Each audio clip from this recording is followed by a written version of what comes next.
Apa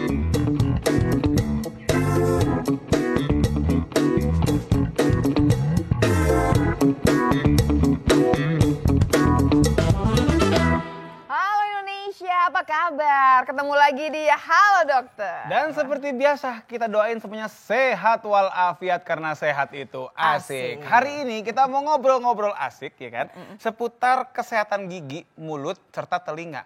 Kepala, pundak, lutut, kaki. Iya. Oh enggak ya kan? Biasanya kan THT. Telinga, hidung, telinga kan? Telinga, hidung. Kenapa dua kali mentang-mentang dua kan telinganya? Telinga, hidung, tenggorokan. Kenapa sekarang gigi sampai ke telinga? Karena nyambung. Nyambung sebenarnya. Kan di mulut ada giginya juga. Ya iyalah, nggak perlu diomongin. Itu mah nggak perlu diomongin, udah ngerti ya. Tapi hari ini memang sengaja ada dua dokter dan memang keahliannya beda. Satu kita akan ngomongin gigi, gimana caranya menjaga kesehatan gigi. Terus menjaga kesehatan telinga, hidung, tenggorokan. Tenggorokan. Yang pertama karena kita ngomongin telinga, hidung, tenggorokan, pastinya dokternya adalah dokter THT. Makanya kita ngundang Dokter Abdillah Hasbi, spesialis THT BKL. Telinga, hidung, tenggorok, bedah kepala dan leher. Banyak yang dipegang. Banyak. Bener-bener. Yang kedua, karena ada gigi juga yang akan dibahas, kita juga mengundang Dokter Dina Adrianti, spesialis konservasi gigi. Ini dia bagus banget nih pemirsa, karena ternyata pertanyaan tuh banyak banget berhubungan sama konservasi gigi. Apa itu? Maksudnya gini loh, gigi saya goyang, cabut apa enggak? Iya. Nah, sekarang tuh nggak ada tuh diri cabut enggak, saya kan nggak tumbuh lagi tuh gigi. Konservasi aja juga nanya, gigi saya goyang, disawer apa enggak nih? Jangan. Itu beda lagi goyangnya. Ya, jadi intinya sekarang adalah bahwa kapan gigi kita itu kita pertahankan, gitu, kapan kemudian ya udah deh diikhlasin aja biar diangkat. Dan apa hubungannya gigi yang berpenyakit nih dengan kondisi tadi THT, telinga, hidung, tenggorokan? Nanti kita kaitkan pemirsa, tapi yang pasti kalau sudah ada pertanyaan silahkan aja ditulis, kirim lewat DM Instagram kita @halodokter.tvri. Yes, jadi tapi dokter karena sehat itu asik.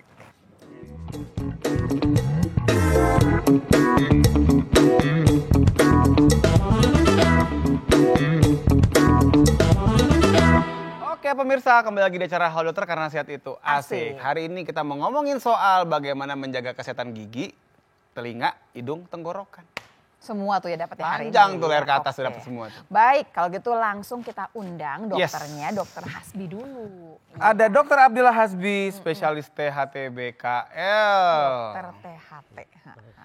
Pagi Dokter Hasbi. Silahkan. Selamat pagi. Kok THT pakai B sih, bukan KL aja? Bedahnya kali dok ya? Sekarang begitu. Ada BO, nama panjang dok ya? Dulu kan THT KL aja ya dok ya? Betul, sekarang ada dari kolegium, ada tambahan. Mungkin karena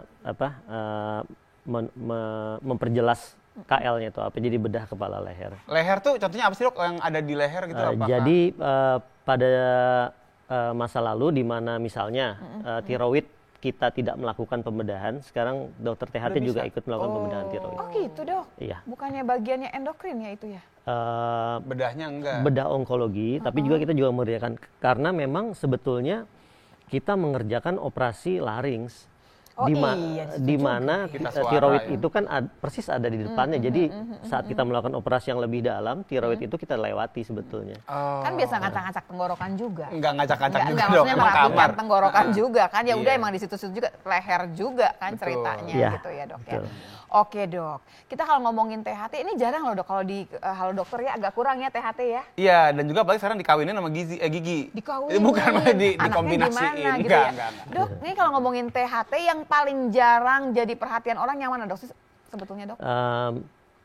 Jadi begini, dari 5 keluhan pasien yang menyebabkan pasien itu datang ke dokter THT, itu kalau bisa kita klasifikasikan, ini dari Mayo Clinic ya. Telinga 4 kali, 5 baru hidung.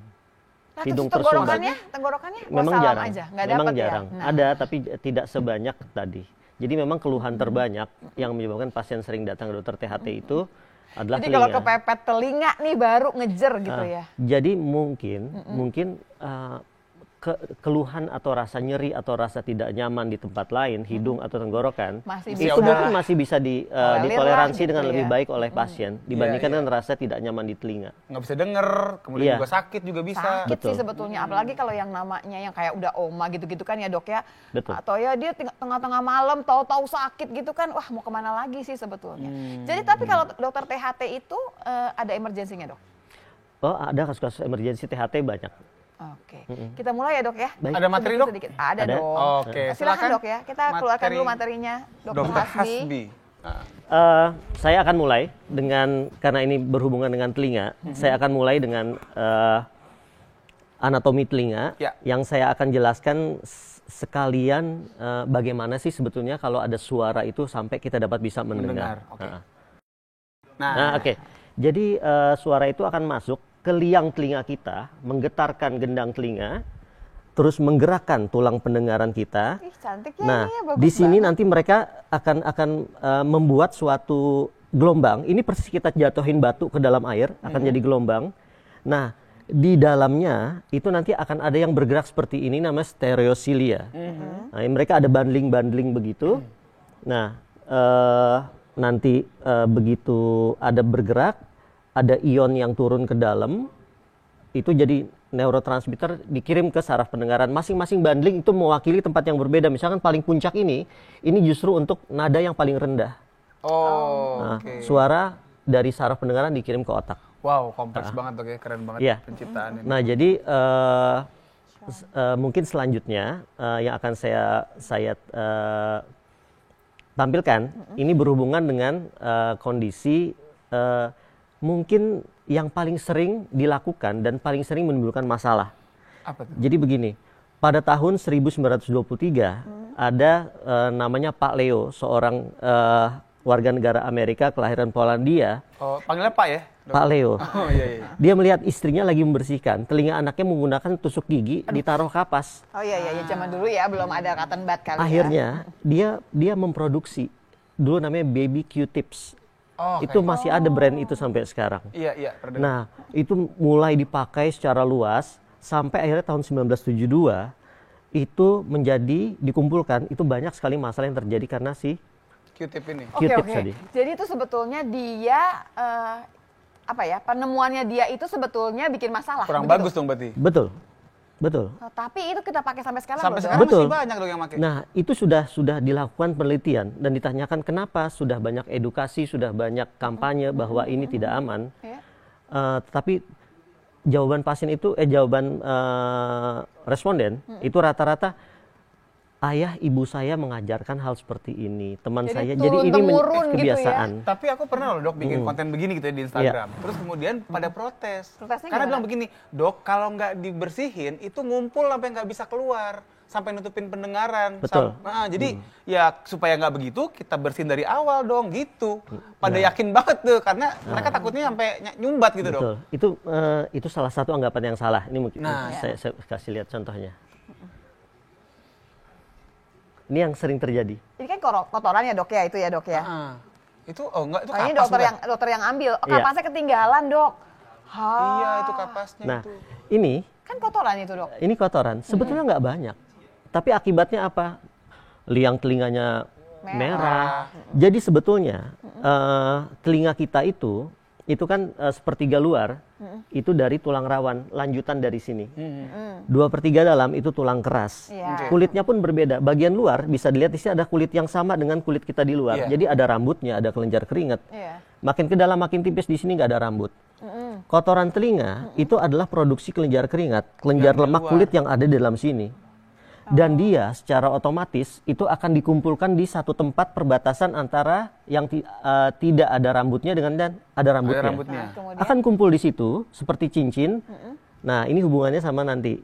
Sama gigi lagi nanti. Pada saat kita mengunyah, itu akan membantu mengeluarkan self cleansing namanya. Sebagian tinggal di situ, sebagian menguap.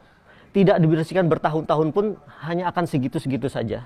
Punten dok, berarti nih dok ya, kalau misalkan itu sampai tadi nih temannya Dika yang sampai kekumpul itu, apakah dia mengunyahnya kurang atau gimana dokternya? Memang pada beberapa orang sama halnya seperti kita, ada orang yang keringatnya banyak, ada yang kulitnya berminyak, ada yang kulitnya kering. Sama ada beberapa orang yang memang sebagian kecil produksi memang banyak. Banyak banget tuh. Jadi nggak terkejar lah buat betul. Nah itu memang sebaiknya memang dalam beberapa periode datang ke dokter THT untuk dibersihkan. Nggak bisa sendiri berarti nggak boleh. Karena ini juga yang sering jadi permasalahan. Kalau di luar istilah ini adalah wax gitu kan, karena waxy gitu, kayak lilin. Kalau kita menyebutnya apa? Kalau nggak kotoran telinga atau kuping, itu lebih parah. Atau conge dong sering itu beda. Oh, beda lagi? Beda. Kalau conge itu penyakit. Nah, kotoran telinga dan kuping, istilah ini yang membuat orang ingin harus keluar. Dan hina gitu kayaknya. Iya, udah betul. pasti udah keluarin kotoran padahal kan. nggak perlu telinga licin. Kalau gitu dokter dulu, saya mau tanya. Kalau gitu dia ada gunanya nggak, Dok? Ada gunanya. Gunanya apa, Dia Dok? menangkap bakteri, melubrikasi liang telinga sehingga liang telinga tidak mudah lecet. Gitu. Oh, jadi gini, kalau misalkan ada telinga tadi tuh ya, kita dibersihin dong maksudnya. Malah harusnya nggak dibersihin, biarin aja. Betul. Karena dia ada fungsinya. Betul. Kalau sampai ada serangga masuk gitu ya misalkan gitu ya, dia juga yang akan bantu. Tergantung serangganya ya. Kalau besar jangan kecoa dong, Dok, jangan. Atau tikus masuk itu pernah nggak? Nggak muat. Jadi kalau misalkan yang kecil-kecil, artinya dia ada gunanya gitu loh, ada gunanya. Betul. Jadi nggak gampang-gampang. Ada lagi ibu-ibu yang gini loh, Dok, anaknya dibersihin sampai dikorek-korekin. Ya itu. Termasuk saya waktu kecil. Iya, pasti dikorekin. Tapi sekarang kamu ngerjain yang sama nggak? Enggak, karena udah tahu gitu. Ya. Tapi gini, Dok, maksudnya kan tadi terbilang pas lagi ngunyah dia bakal keluar sendiri. Iya. Itu kelihatan apa nggak kelihatan? Enggak, sebagian besar menguap. Kalau jenis kan gini,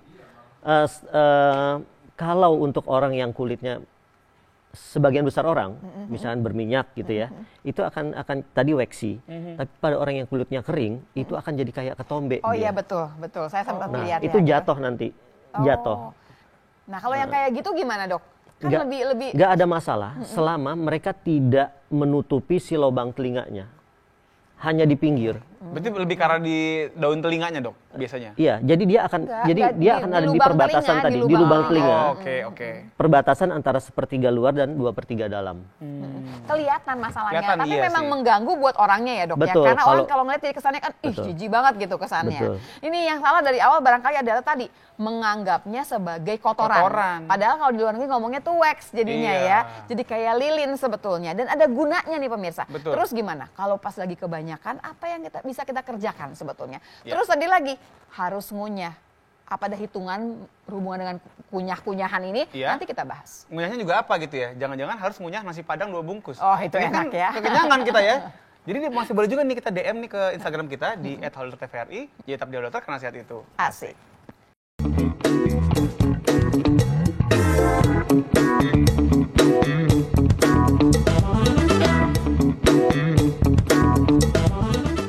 Pemirsa, kita masih membahas mengenai dari gigi yang kita hubungkan langsung sampai THT. Baru sedikit aja nih pemirsa, udah banyak yang kita pelajari ya. Salah satunya adalah nggak boleh korek-korek dengan menggunakan cotton bud. Yes. Gitu ya. Dia dokter karena sehat itu. Asik. Ya. Kita teruskan lagi pemirsa ya. Jadi kita ngomongin sama Dokter Hasbi. Jadi kalau misalkan orang yang memang ngunyahnya nggak asik gitu ya, apa ada hitungan berhubungan dengan kunyah-mengunyah ini? Untuk si telinga si kotoran ini bisa keluar, sebetulnya tidak ada patokan berapa kali gitu ya. Asal dia makan kali. Iya betul. Gitu. Pada saat kita makan tidak harus khusus. Saat kita makan, saat kita menguap, saat kita membuka, intinya rahang kita terbuka tutup gitu. Itu membantu dia self cleansing si kotoran tadi, si wax saking tadi. udah dirapiin sama Tuhan tuh udah bagus semuanya ya, kita aja gitu ya. Atau gini, Dok, kan kalau gigi kan kita ada patokan 6 bulan sekali deh kalau bisa ke dokter gigi. THT gitu juga nggak, Dok? Untuk telinga nih terutama. Pada pasien yang misalnya datang dengan tersumbat gitu, saya biasanya akan meminta mereka datang 3 bulan. Pada saat 3 bulan kosong, nah berikutnya bisa 6 bulan. Kalau 6 bulan juga masih cuma di pinggir, kayak yang normal gitu ya, mungkin setahun sekali juga. Nah, Dok, zaman saya masih kuliah ya, Dok ya. Kan suka ada tuh yang spuling tuh, Dok ya. Itu apa tuh, Dok? Nah, spuling itu adalah salah satu cara mengeluarkan kotoran tadi. Istilah di medisnya serumen. Oh iya. Nah, pada saat serumen tadi menyumbat, nah itu menjadi impaksi serumen. Nah, kalau di luar kan istilahnya serumen impaction. Nah, cara mengeluarkannya bermacam-macam. Tergantung konsistensinya. Oh gitu. Kalau yang keras, ada yang kerasnya itu seperti bisa kita bayangkan yang sering ini seperti dodol. Tapi kita keringkan gitu, ditaruh sampai jadi kering. Keras banget. Betul. Ya, Dok ya. Nah, terus? itu kita korek pelan-pelan. Pakai alat ya dok ya? Pakai alat. Nah, untuk yang lunak, kita bisa sedot, di suction misalnya. Atau tadi di spooling. Spooling itu artinya kita memberikan tekanan cairan agar nanti ada tekanan balik di dalam telinga, kotorannya ikut keluar ke flash. Tapi gini maksudnya dok, kalau misalnya tadi kan dokter bilang yang 3 bulan sekali, jadi 6 bulan itu kan pada emang udah ada keluhan. Kalau nggak ada keluhan dok, perlu nggak sih orang ya biar tahu aja dalamnya bersih atau untuk check up telinga betul. Untuk THT sebetulnya mengikuti prinsip medical check up pada umumnya. Iya sekalian ya dok sebetulnya. Jadi setahun sekali mah kebagian juga sih diperiksa pendengaran dan semua ya. Jadi sebetulnya yang paling sering kejadian, misalkan nih dok ya kan saya bersihin misalkan ya dok, saya bersihin tiap hari. Sampai kalau dokter masukin cotton bud udah nggak ada apa-apanya deh gitu misalkan ya. Jadi bahaya nggak dok? Begini. Panjang liang telinga kita itu sekitar 2,5 cm dewasa 2,5 cm. Nah, bisa kita bayangkan kalau kita pakai alat yang biasa aja, korek kuping yang biasa, itu saya rasa panjangnya lebih dari 2,5 cm. Di ujungnya tadi adalah gendang telinga kita. Di mana kita lihat tadi di ujung gendang telinga itu, di dalam gendang telinga itu menempel tulang pendengaran. Yang repot, tergores, gendang telinga itu kan membran ya, tipis sekali. Selaput doang ya? Selaput robek. Atau dislokasi tulang pendengaran. Kalau kedalaman gitu dok? Iya betul. Tapi kan masih sakit dong dok? Kan sakit dok. Nah, kalau kita lakukan untuk diri kita sendiri, mungkin kita bisa rasa-rasa. Sakit nih gitu. Tetapi pada anak kecil, pada saat kita melakukan, tiba-tiba dia kaget. Atau dia bergerak lah ya gitu. Dia bergerak mendadak. Nah, itu repot. Tapi dia sakit ya dok kalau misalnya ada kejadian atau robek lah atau ada gejala? Pada saat sudah tergoresnya, biasanya nggak berapa lama setelah itu nggak terlalu sakit lagi. Pas kenanya aja sakit. Nah tapi kalau dibiarkan, kan jadi infeksi, jadi radang. Itu bengkak dan itu sakit. Itu bakal ini nggak sih dok, berdarah keluar gitu? Itu yang paling sering. Jadi sebetulnya liang telinga kita tuh tidak 100% lurus untungnya. Jadi dia tuh ada beloknya. Nah biasanya pada di tempat berbeloknya itulah. Jadi mentok gitu ya. Mentok, lalu robek kulitnya, laserasi. Jadi bukan di gendang telinganya. Betul. Ada yang robek gendang telinga. Jadi lumayan juga dong ya, dia mentok di situ. Sengaja berdarahnya di situ, nggak bikin sampai gendang telinga gitu. Betul. Kalau sampai gendang telinganya robek, itu yang robek itu rasanya apa dok? Tidak terasa apa-apa, cuma memang terasa berbeda mendengarnya. Pendengaran akan terasa berbeda di salah satu sisi. Bisa diganti nggak dok gendangnya? Gendang soneta gitu? Nggak bisa ya? Nggak bisa. Nah jadi dalam kondisi tertentu, kalau robeknya tidak terlalu luas, tidak ada infeksi, gendang telinga bisa menutup kembali. Sembuh sendiri? Sembuh sendiri, betul. Tapi kalau terlalu luas akan terbuka terus. Taruhlah di dalamnya nggak kenapa-napa ya tulang pendengarannya. Cuma jadi repot. Kita mau mandi, mau berenang, sulit. Tapi pendengarannya kan pasti menurun dong dok?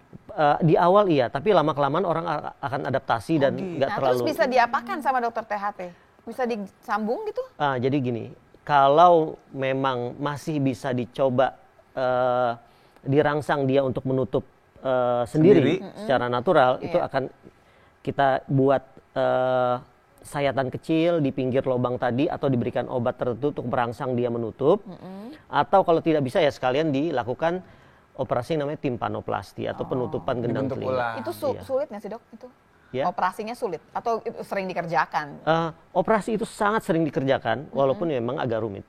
Dok, kan banyak ya anak-anak apalagi yang tadi yang saya bilang congean bahasanya. Iya. Itu berarti gendang telinganya udah pasti bolong apa gimana dok? Nah, begini, conge itu adalah istilah untuk membedakan lendir yang keluar dari hidung dan telinga. Sama-sama lendir. Lendir yang di hidung kita bilangnya ingus, lendir yang di telinga kita bilangnya conge. Benar. Gitu. Nah, dua-duanya itu karena inflamasi, karena infeksi. Nah, kalau dari liang telinga kita bagian luar itu secara jaringan kulitnya, dia tidak memungkinkan untuk memproduksi lendir banyak. Jadi kalau lendirnya itu banyak, itu hampir pasti itu dari dalam, dari bagian tengah, di belakang gendang telinga. Berarti udah ada lubang dong. Udah bolong dong. Nah iya betul, dan itu bolong. Jadi itu yang kita kenal pada kasus otitis media pada orang dewasa atau pada anak. Jadi yang terjadi prosesnya persis kayak kita pilek. Ada infeksi, lalu ada inflamasi, ada radang, keluar lendir. Kalau di hidung, lendir keluar ya keluar aja, meler. Kalau di sini dia nggak ada gendang telinga. Ketahan. Pada saat ketahan itulah itu rasa sakitnya luar biasa. I see. Ini yang kemudian bikin orang lari-larian ke dokter THT dengan sendirinya ya dok ya. Tapi kan gini dok ya, kan dari hidung ke telinga kan ada salurannya, betul kan ya dok? Betul. Nah kalau yang pas lagi pilek, nyambung ke sana bisa ya dok ya? Seberapa sering? Cukup sering. Jadi sebagian besar infeksi atau inflamasi di telinga kita itu berasal infeksinya dari hidung. Hidung, kumannya dari situ. Betul. Oke, jadi bukan karena korek-korek yang tadi juga. Nggak selalu maksudnya. Nggak selalu. Dok, kan tadi dokter bilang kan dari 5 yang datang ke dokter THT itu, telinga, baru yang ujung kan gitu ya, hidung. Hidungnya tuh apa? Apa dia sinusitis, apa dia mimisan, apa dok yang tadi? Tersumbat. Lebih karena alergi atau macam-macam. Tapi yang membuat mereka datang itu adalah hidungnya mampet. Iya betul. Saya mampet nih dok udah 2 bulan begini terus gitu kali ya. Oh oke. Karena itu kan mengganggu ya kalau mampet. Dan suara orang jadi berubah kan ya dok ya. Betul. Tetapi suara bindeng, ada ingus meler atau bersin tidak sampai lagi-lagi tadi secara subjektif nggak terlalu mengganggu. Iya, kecuali emang udah parah banget. Kalau mampet tidur aja sulit. Iya, aku 2010 operasi kak. Kamu nggak bisa nafas kan, jadi nggak bisa nafas dari mulut. aduh nggak enak banget rasanya. Akhirnya diangkat, ada polip. Oke. Terus diapain polipnya? Bukan itu ya. Dia mau jawab lagi dok ya. Mau saya bilang saya tanam di tanah biar tumbuh. Terus dok, jadi ceritanya dok, kita baru ngomongin mengenai tadi THT, yang kita ngomongin adalah menjaga kesehatan. Jadi yang pertama dokter kasih message ke kita, pesan kita adalah jangan pegang-pegang yang namanya korek kuping. Kata Mbak tadi ya. Jadi dok, kalau kita lagi lihat di media sosial tuh dok ya, kalau lagi nonton apa, tiba-tiba set ada iklannya, itu ada alat ya dok yang bisa dimasukin sampai dalam, ada lampunya dok, terus dia ada yang bisa buat megangnya. Ada yang spiral bentuknya dok. Sampai gitu dok. Nah itu gimana dok? Apalagi itu. Gitu parah. Apalagi itu. Tadi korek kuping atau Q-tips itu rata-rata tangkainya itu kan semi plastik ya. Kalau itu kan sudah keras, logam. Tapi dia ada itunya dok, ada kameranya. Jadi kita bisa di selfie dong, selfie. Di handphone tuh bisa lihat-lihat ke dalam-dalamnya gitu dok. Itu malah nggak boleh, malah jangan. Ya tergantung tujuan kita kan sebetulnya. Apakah taruhlah oke, bisa lihat gitu, kita ada kotoran. Tapi apakah kita bisa melakukan manuver yang diperlukan untuk mengambil kotoran itu? Betul, kan tercolek dikit salah itu. Toh lagi pula kan kotoran itu sendiri bukan kotoran. Ingat. Betul. Earwax. Dan dia itu nanti ada gunanya juga. Kemudian biarin aja sampai dia selesai tugasnya, kemudian dia hilang sendiri. Makanya mari mengunyah. Tuh bener artinya. Tapi jangan kebanyakan ngunyah juga kak. Kenapa? Kan bisa juga, nggak usah ngunyah yang ditelan. Bisa juga kan kayak model. Permen karet. Jadi kalau kayak permen karet itu memang, nanti sama dokternya nih kita undang juga kalau itu dokter giginya ya, dokter Dina nih. Hai dokter Dina. Halo dokter Dina Andrianti SPKG, berarti spesialis kilogram ini ya? Bukan ya? Konservasi gigi. Maaf. Silakan dokter Dina. Dia ini 11-12 sama yang GK. GK itu gizi klinik. Terbalik doang, tapi beda. Kamu juga kan OK sama KO. Iya, nah itu juga ribet ya. Dokter Dina sehat dok? Sehat. Telinga juga baik ya dok ya? Baik. Nah tapi gini dok ya. Dok dari tadi disebutkan bahwa kayaknya yang paling musuhnya dokter THT itu kayaknya tadi tuh si korek kuping kayaknya. Sampai diomong itu yang pertama. Tapi kan berhubungan sama kunyah-mengunyah. Ya. Boleh nggak sih kita kasih anak kita barangkali bubble gum terus permen karet gitu supaya dia ngunyah terus atau gimana dok? Jadi emang ada bubble gum yang memang mengandung xilitol. Nah kalau mengandung xilitol itu dia cukup baik tuh untuk dia tidak akan menyebabkan proses karies. Tapi kebanyakan kadang-kadang dijual kan bubble gum yang mengandung gula. Gula ada itu satu lagi yang bisa permasalahannya menyebabkan di gigi situ. berlubang. Padahal ngunyahnya sih udah betul ya. Dan memang kalau ngunyah itu bagus supaya pertumbuhan rahangnya juga bagus ya dok ya. Jadi kalau mengunyah itu harus 2 sisi. Jadi nggak boleh 1 sisi aja. Oh. Gitu. Nanti kalau nggak otomatis kan sendinya bekerja cuma 1 sisi yang berat ya. nanti akan masalah lagi. Biasanya. Oke, kita tanya. Kita kayaknya mesti break dulu sebentar. Oh iya, oke. Tapi ini seru banget waktu dikatakan bahwa kalau ngunyah nggak boleh satu sisi. Tapi biasanya kita punya preference. Kita punya nih biasanya kalau dari kiri, kiri aja.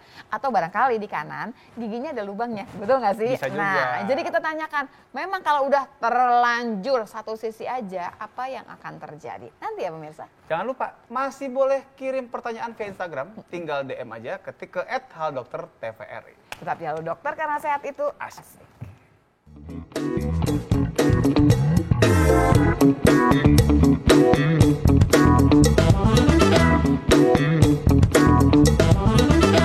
Oke pemirsa, kembali lagi di acara Hal Dokter karena sehat itu asik. Kita masih ngebahas soal hubungan antara kesehatan gigi dengan kesehatan THT. Tapi tadi kita bertanya mengenai tadi, kata dokter Dina katanya kalau ngunyah itu, kan penting ngunyah ini ya, tapi jangan satu sisi. Iya. Saya aja langsung mikir-mikir, saya tahu loh dok, kalau saya ngunyah tuh cuma yang sini aja dok, yang kiri. Yang kanan tuh jangan saya pakai.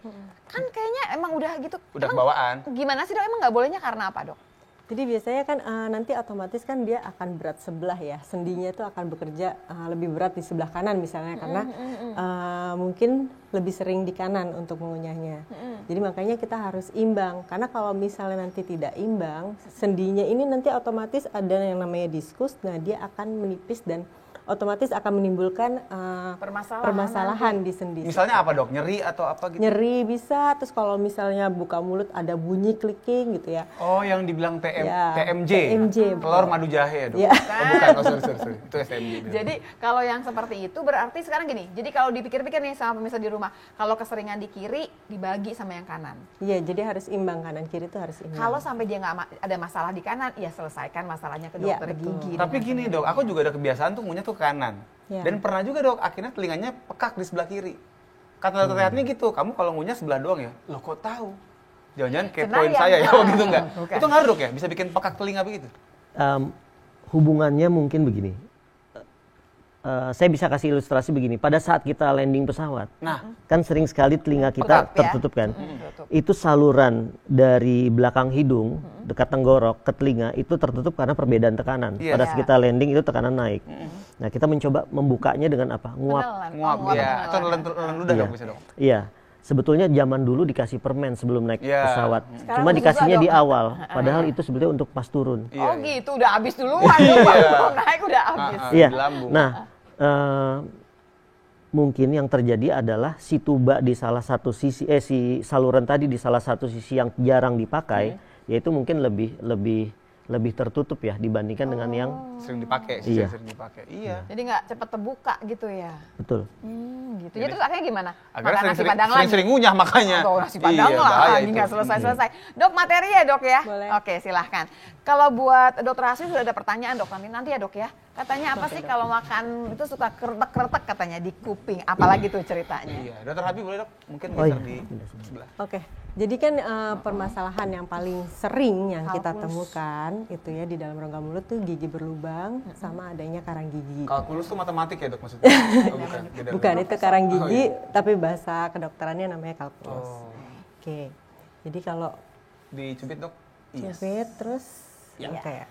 Jadi gigi berlubang itu adalah suatu proses interaksi antara bakteri yang asalnya dari plak, terus bertemu dengan gula yang asalnya dari sisa makanan, dia seiring waktu tuh menghasilkan suatu asam. Nah, asam ini dia akan menyebabkan demineralisasi dari email gigi, sehingga makanya giginya akan berlubang. Nah, kalau dilihat di sini nih, ini ada 4 faktor nih. Jadi kalau 4-4-nya dia ada, itu baru bisa menyebabkan karies. Tapi kalau misalnya hilang nih si gulanya, ya tentu tidak akan menyebabkan karies.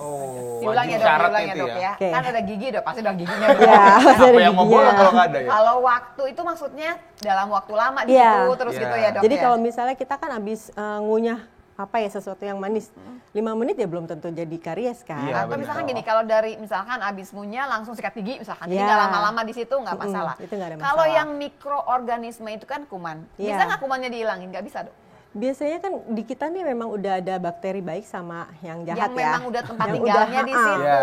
Jadi kalau salah satu yang dihilangkan, misalnya bakteri jahatnya lah istilahnya dihilangkan pakai obat kumur kayak betadine yang memang membunuh bakteri, itu nanti dia nggak imbang, akhirnya jamur yang keluar. Jadi masalah lagi. Masalahnya kalau bakterinya dihilangkan, nanti hilang juga yang baik gitu. Baik-baiknya juga. Jadi yang paling benar itu kalau dari 4 ini nih pemirsa, yang disuruh dihilangkan adalah itu loh gulanya. Oh, bukan giginya ya, saya pikir dihilangin. Atau misalkan kalau sampai gula, langsung cepat-cepat dibersihkan supaya waktunya nggak cukup nih buat bikin apa-apa gitu. Tapi dok, dok, itu kan diet sukrosa. Kan gula ada banyak, ada fruktosa, ada glukosa murni. Kenapa cuma sukrosa yang lebih menyebabkan gigi berlubang? Berarti kalau makan buah-buahan kan banyaknya fruktosa, nggak apa-apa tuh? Lebih aman dia. Lebih aman tapi bukan aman. Iya, ada juga sih. Aman. Jadi tetap aja mesti hati-hati. Kan kalau misalkan makannya kayak mangga yang manis sekali gitu ya dok ya, kan tetap hati-hati kan dok, gulanya tetap ya. Lanjut dok, untuk sampai asid itu kan lama dok sebetulnya kan? Biasanya berapa lama dok? Lama. Kira-kira sekitar 2 bulan ya, tapi tergantung dengan kebersihan rongga mulut juga gitu. Jadi kalau memang orangnya agak-agak jorok ya kemungkinan dalam sebulan juga udah terjadi di karies yang awal dulu gitu. Baik dok, lanjut dok. Oke, kita lanjut. Jadi kalau gigi ini kan ada lapisan-lapisannya ya. Yang paling luar itu namanya email, lalu yang kedua itu dentin, dan yang ketiga ini pulpa. Pulpa ini isinya pembuluh darah sama pembuluh saraf. Jadi kalau gigi berlubang tuh dibagi jadi 3. Jadi gigi yang udah berlubangnya kena email, dan biasanya tuh pasiennya masih belum ada rasa apapun. Nggak berasa apa-apa, nggak sakit lah ya pokoknya. Jadi kalau kita ke dokter gigi nih udah kelihatan sebetulnya ada di sini, di sini gitu. Ya, biasanya dia gambarannya tuh kayak bercak putih, white spot gigi. White spotnya itu aja. Lalu kalau misalnya ke dentin dia lebih dalam lagi kan ya. Nah itu mulai berasa ngilu biasanya. Ngilu kalau misalkan minum dingin, gitu, manis. Jadi ada rangsangan dia ngilu. Tapi begitu rangsangannya diangkat ya hilang ngilunya. Biasanya seperti itu. Terus belum ditambah lagi nih, akhirnya dia makin dalam lagi ke bagian pulpa. Nah karena tadi pulpa isinya pembuluh darah, pembuluh saraf, akhirnya sakitnya berdenyut, nyut-nyutan sampai nggak bisa tidur. Nah biasanya seperti itu. Kan suka ditanya ini, giginya udah mati apa belum ya sarafnya? Kalau sarafnya udah mati kan malah nggak sakit kan dok? Tapi lubangnya besar padahal. Iya betul. Jadi masalah nggak dok? Masalah tetap kan karena memang sebenarnya dia udah mati, tapi kan masih ada sisa sarafnya di sini yang terinfeksi bakteri. Nah itu masalahnya ya. Itu. Jadi dia kalau memang tidak dibersihkan nanti infeksinya bukan hanya dari gigi aja, nanti makin ke bawah. Jadi akhirnya tulang si periapikal ini ikut infeksi. Akhirnya nanti malah bisa ini jadi tempat buat masuknya si kuman lebih parah ya dok ya. Dan bahkan bisa sampai ke sinus juga dok ya berarti ya? Sampai kena ke sinus ya? Ya, jadi infeksi dari gigi apabila giginya persis di tempat kita punya sinus kan beberapa rongga sinus ya. Yang 2 yang besar itu ada di pipi kanan dan pipi kiri. Apabila akar gigi itu kebetulan letaknya dekat atau bahkan masuk ke dalam rongga sinus dan ada infeksi di situ, bisa terjadi sinusitis akibat gigi. Atau gigi atas berarti betul, kan ya. Atau infeksi gigi pada saat kita infeksi itu kelenjar getah bening di sekitar situ kan akan ikut meradang. Nah, infeksi daerah gigi yang di rahang bawah itu paling sering menyebabkan radang, infeksi kelenjar getah bening yang akhirnya menyebabkan yang apa yang kita sebut sebagai abses leher. Aduh. Jadi ya betul dari gigi yang atas larinya langsung ke sinusitis. Gigi yang bawah bisa abses di leher. Betul. Tapi baliknya ke THT juga dong. Kalau ya betul. Jadi kalau datangnya kadang-kadang tidak dengan keluhan gigi. Kita datangnya sudah pasien dengan misalnya sulit bernafas karena bengkak semua. Ada abses bisul yang besar sekali, bisulnya kita tangani, tapi setelah itu biasanya kita selalu minta bantu dokter gigi untuk mengecek apakah ada sumber infeksi dari gigi atau tidak. Ternyata biang keladinya dari sini. Hebat emang si gigi ini ya. Lanjut dong. Ya, jadi kalau misalnya email sama dentin nih perawatannya cuma tambal 1 kali kunjungan aja udah selesai. Tapi kalau udah mengenai pulpa ya itu yang lebih kompleks lagi, jadi harus perawatan saluran akar. Tapi semuanya pakai bor ya dok ya? Semuanya harus pakai bor. Itu dong, orang itu pada takut ke dokter gigi karena suaranya. Itu nggak bisa di mute dok suaranya dok? Nggak bisa. Nada getar gitu nggak bisa ya? Serem banget ya dok ya? Oke lanjut dok. Lanjut dok. Oke, kita lanjut ya. Jadi yang permasalahan kedua adalah karang gigi. Nah, karang gigi ini adalah deposit plak yang mengandung bakteri juga ya sama, menempel pada gigi dalam jangka waktu yang lama, cuman dia mengeras karena adanya air ludah. Jadi contohnya kurang lebih kayak gini ya. Dok, maaf dok, kan ngomongnya itu adalah deposit plak yang mengandung bakteri juga. Iya, bakteri juga. Kan orang suka ngomong gini, oh gara-gara ngerokok, Nah, itu oh gara-gara kopi. minum kopi gitu kan. Jadi kalau ngerokok sama kopi itu biasanya dia menyebabkan staining atau Stain, pewarna. bukan karang. Karang. Bukan karang. Kalau karang sih milik semua orang kan ya dok ya? Iya. Walaupun sikat gigi juga bukan dok? Iya betul. Jadi Karena pasti dia ada. si plak ini sebenarnya dia terbentuk dengan sendirinya gitu loh. Selama 20 menit dia akan menebal dan dia akan terbentuk dengan sendirinya secara alami. Mungkin nggak dok kita mencegah supaya nggak jadi karang? Bisa nggak? Atau nggak bisa? Bisa dengan cara sikat giginya yang benar berarti. Harus bersih. Kalau dokter gigi ada karangnya juga nggak dok? Oh tentu aja katanya. Coba dok Itu buka mulutnya dok, secara, kamera di secara zoom. normal. Oh, jangan, Tapi jangan. gini, jadi pemirsa supaya semua ngerti bahwa kita semua berpotensi punya karang.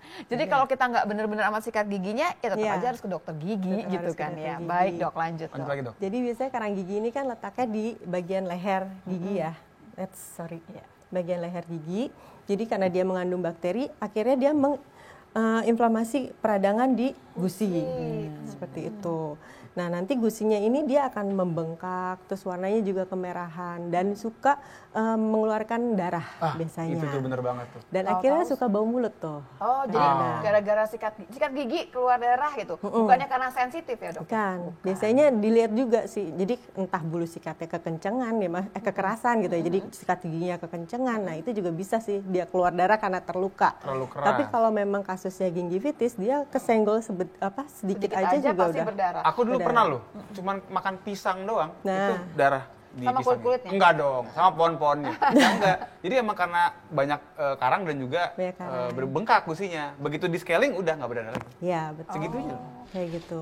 Nah, kalau udah dalam kayak gitu, kita harus bersihkan karang giginya. Kalau misalnya enggak ya otomatis peradangan akan Jalan melebar terus lagi. gitu ya, bolak-balik ya dok ya. Oke, Ke lanjut bagian dok. tulangnya. Oke. Nah, ini cara menjaga kebersihan gigi dan mulutnya. Padahal tiap ada dokter gigi sini, ajarin loh cara sikat gigi, tapi kita kayaknya nggak lulus-lulus. Gimana caranya sih dok? Jadi yang kalau itu minimal kan menyikat gigi 2 kali sehari ya minimal dengan Pagi pasta setelah gigi. sarapan gitu ya dok ya? Iya betul. Terus malam sebelum tidur. Baik. Itu harus seperti itu. Itu minimal. Minimal gitu ya. Jadi kalau misalnya kayak tadi tuh pagi ternyata dia kebiasaan untuk mandi dengan sikat gigi ya. Terus ternyata dia sarapan ya. Habis sarapan dia harus sikat gigi lagi. Oh, gitu. nggak kehitung yang pertama tadi? Iya, nggak kayak gitu tahu lagi. Masih sering-sering berarti ya. Oke, lanjut dok kalau Oke. gitu dok. Nah, terus cari bulu sikat yang soft. Kayak sekarang semua soft semua deh Oke dok. dok, Hampir dokter semua dulu yang dok ya, kita mau tanya lebih jauh nih Iya, dok. iya. Kan gini ya, kalau kita nih ya beli sikat gigi, ada pilihannya. Ada yang soft, ada yang medium, ada yang hard. Ada ya? Kalau sampai dia jualan ada yang medium, ada yang hard, berarti ada gunanya dong. Ya, oke. Nah, itu Kapan kita milih yang soft? Kapan kita milih yang medium? Kapan kita milih yang tadi tuh yang keras? Nanti kita jawab. Dan abis ini kita juga bakal ngejawabin Instagram yang sudah masuk di Abdillah Dokter karena sehat itu Asik.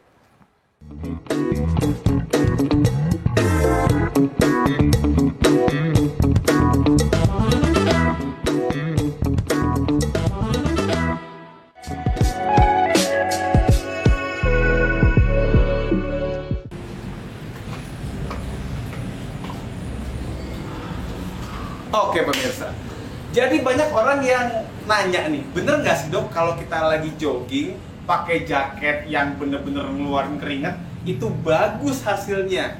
Itu dia, banyak yang salah. Saya perhatiin banyak orang yang lari sampai pakai jaket plastik, lari kok diplastikin. Itu orang lari apa gorengan? Karena banyak orang yang berpikir, dok, bukannya makin gombios, makin keringatan itu makin bagus. Enggak makin bagus, malah beresiko bikin dehidrasi. Kalau sampai dehidrasi cukup parah, itu bisa ngerusak ginjal. Kalau ginjal sampai rusak repot, nggak bisa diservis. Ini bukan LCD yang kena, bukan. Jadi emang jangan olahraga pakai jaket biar gombios keringat. Itu tuh bukan lemak yang mencair. Banyak orang berpikir keringetan banyak biar lemaknya keluar. Enggak. Kalau itu lemak yang mencair, bukan keringat yang keluar, minyak, bukan gombios, licin. Hari ini kita membahas mengenai menjaga kesehatan gigi yang kita kaitkan dengan THT. Nah, mulai saat ini kayaknya kita nggak usah terlalu mesra dengan yang namanya korek kuping. Kita kaitin juga loh, mengunyah itu penting untuk kebersihan telinga kita. Ya loh dokter, karena sehat itu asik. Kita coba lagi teruskan ya dok ya. Jadi dok, ini dok, dokter, pertanyaan saya ulang. Kalau misalkan kita beli, katanya cari sikat gigi yang halus, yang soft. Tapi ada yang jual tuh yang medium sama hard. Kapan kita pakai yang medium sama hard?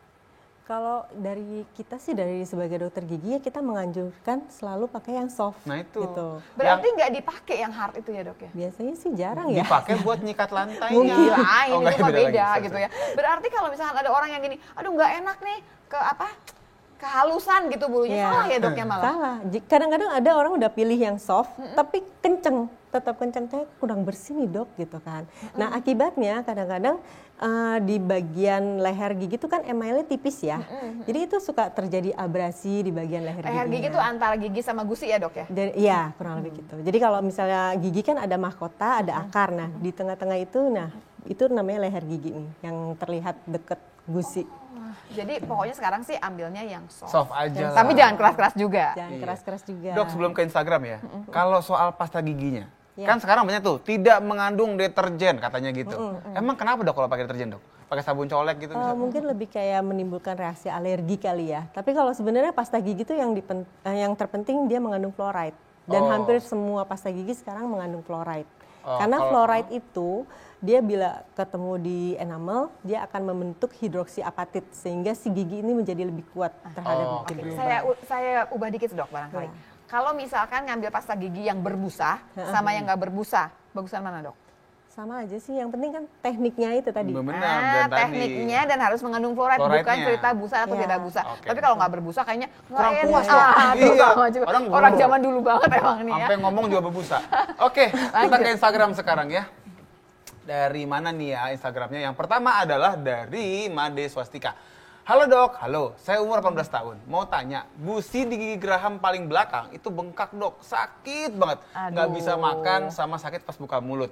Nah, itu penyebabnya apa ya dok? Dan cara ngatasinnya gimana? Apakah ini ada kaitan dengan gigi bungsu yang akan muncul keluar sehingga gusinya membengkak? Dia udah curiga loh sebetulnya. Udah mikir ke sana. Tapi bukannya ke dokter gigi malah kirim ini ya sebenarnya nggak apa-apa lah. 18 tahun dok? Iya, biasanya umur 17 sampai 21 tuh umur-umur di mana gigi paling belakang itu keluar. Berarti dugaannya benar ya dok? Benar. Ya, jadi biasanya karena memang gigi belakang itu kurang tempat ya, jadi otomatis kan dia numbuhnya miring ya. Nah ketika dia miring itu dia menekan si saraf di sekitar situ.